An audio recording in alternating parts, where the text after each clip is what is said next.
वहीं लोकसभा चुनाव के लिए कांग्रेस पार्टी ने अपने झारखंड के 3 प्रत्याशियों के नामों का ऐलान कर दिया है। कांग्रेस पार्टी ने बुधवार देर रात 4 राज्यों के लिए 14 प्रत्याशियों के नामों का ऐलान किया है। इसमें झारखंड की 3 सीटें भी शामिल हैं, जिसमें खूंटी से कालीचरण मुंडा और लोहरदगा सीट से कांग्रेस के पूर्व झारखंड अध्यक्ष सुखदेव भगत और हजारीबाग से बीजेपी छोड़कर कांग्रेस में शामिल हुए जयप्रकाश भाई पटेल को कांग्रेस ने अपना उम्मीदवार बनाया है। तो झारखंड से ये खबर आपको बता रहे हैं, जहां अब कांग्रेस थोड़ी एक्टिव नजर आ रही है। कांग्रेस ने झारखंड की 3 लोकसभा सीटों पर अपने प्रत्याशियों का नाम का ऐलान कर दिया है। इसमें हजारीबाग से जयप्रकाश को अपना उम्मीदवार बनाया गया है, जो बीजेपी छोड़कर कांग्रेस में शामिल हुए थे।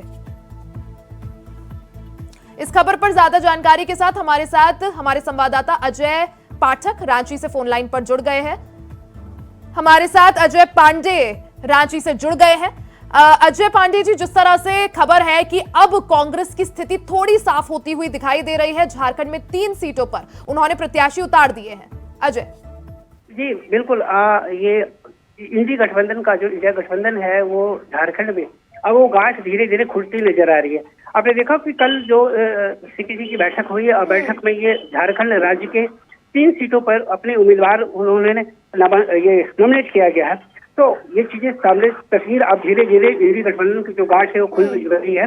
लेकिन जो लोहरदगा सीट है, जो लोहरदगा सीट को लेकर के जो जीत चल रही थी झारखंड मुक्ति मोर्चा और कांग्रेस के बीच में, लेकिन ये बिना उनके फैसले से, बिना उनके सहमति के पहले कि लोहरदगा कांग्रेस सीट को अपना उम्मीदवार खड़ा कर दिया है। तो ऐसे में जो लोहरदगा सीट जो है, निश्चित रूप से अब ये बातें सामने आई है कि वहां से लगातार रहे चमरा लिंडा जो विधायक है, वहाँ स्थानीय विधायक हैं और वो लोकसभा की तैयारी कर रहे हैं। ये पार्टी में ये भी तय हो चुकी है तो वहाँ से चमरा लिंडा वहाँ के नेतृत्व करेंगे। लेकिन कांग्रेस इसके बिना सहमति के पहले ही चीजों लोहरदगा सीट को नॉमिनेट किया, तो निश्चित रूप से आगे वाले चीजों में लोहरदगा कांग्रेस के लिए कठिन रहा हो सकता है। और अभी बयान भी आया है कि जो सुखदेव भगत वहां के जो प्रत्याशी चुने गए हैं लोहरदगा से, कांग्रेस के प्रत्याशी हैं, उन्होंने ये कहा है कि अब चमरा लिंडा इनसे बात करेंगे, चूंकि सीट मामला गठबंधन का है और गठबंधन धर्म निभाना है। तो ऐसे में उनको जो भी चीजें जो होगा उनको हम मनाने की कोशिश करेंगे। लेकिन इस तरीके से जो भी चीजें हुई हैं, आने वाले समय में कोहलान जो क्षेत्र है झारखंड मुक्ति मोर्चा का भी गढ़ रहा है, वहां से 5 विधायक हैं।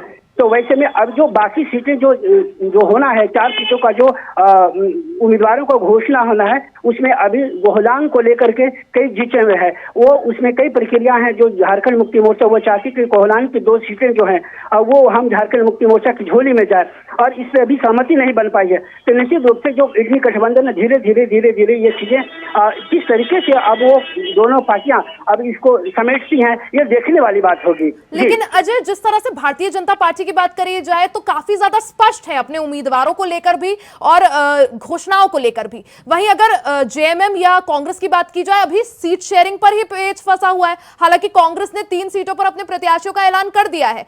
क्या संभावना कि बाकियों का नाम का ऐलान कब होगा और जेएमएम कब ऐलान करेगी?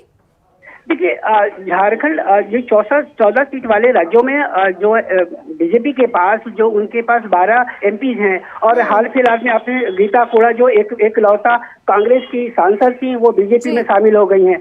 तो वो उनके अस्वस्थता के कारण है कि उनके कोई प्रतिद्वंदी नहीं है, और उनके जो भी गठबंधन में जो लोग हैं उनके सहमति यानी ताल मिलाकर के वो आगे की ओर बढ़ रहे हैं। उनके आजू उनकी सहयोगी पार्टियां हैं, तो उनको उनके अनुसार उनकी सहमति के अनुसार उनको सीट दे दिया गया। लेकिन ऐसी स्थिति जो इंडिया गठबंधन है उनके साथ ऐसी नहीं है। उनके साथ कई पार्टियां हैं, झारखंड मुक्ति मोर्चा, कांग्रेस है, लेफ्ट पार्टियां हैं, आरजेडी है। तो ये बात तय है कि इनमें जो लोकसभा के किनारे नजदीक आते हैं, इनके बिखराव होना यह तय माना जा रहा है। क्योंकि कल ही जो प्रदेश कांग्रेस के प्रदेश अध्यक्ष हैं राजेश ठाकुर, उन्होंने ये कह दिया था कि आरजेडी जो 2 सीटें की जो मांग कर रही है वो जिद करना छोड़ दे, वो अपनी जनाधार को देखे, तभी वो अपनी मांगों को रखे। तो ये इस बात की जो उनकी जो बगावती सुर है, जो कांग्रेस के अंदर तो जो चीजें तेवर वाली शब्द आ रहे हैं, तो निश्चित रूप से इंडी गठबंधन को बिखेरता हुआ नजर आएगा। जी अजय साथी, आखिर वजह क्या, क्यों इतनी देरी, क्यों असमंजस की स्थिति, क्यों कंफ्यूजन? देखिए चूंकि देखिए जो इंडी गठबंधन, चूंकि इंडी गठबंधन में कई पार्टियां हैं, तो हर पार्टियों के अपने अपने क्षेत्र में जनाधार हैं। जैसे जैसे कि आप पलामू और चतरा की हम बात करेंगे तो आरजेडी का गढ़ रहा है, वहाँ हमेशा आरजेडी वहाँ मजबूत स्थिति में रही है। तो ऐसे में वो आरजेडी अपनी उनकी पार्टी के जो जनाधार है वो नहीं चाहती है कि वो हम अब किसी दूसरे पार्टियों को दे दे, वो उनकी जनाधार किसी दूसरे दल में शामिल हो जाए। ये तो चूंकि चुनाव लड़ना है, साथ में एक मुहिम है पूरे देश में कि इंडी गठबंधन को तैयार किया गया ताकि भाजपा को बेदखल सत्ता से किया जाए। लेकिन ऐसी जब चुनाव वाली मामला आते हैं तो हर कोई पार्टियां चाहती है कि जो जिस क्षेत्र में उनकी जनाधार है वो अपने ही प्रतिनिधि को या अपने उम्मीदवार को खड़ा करे।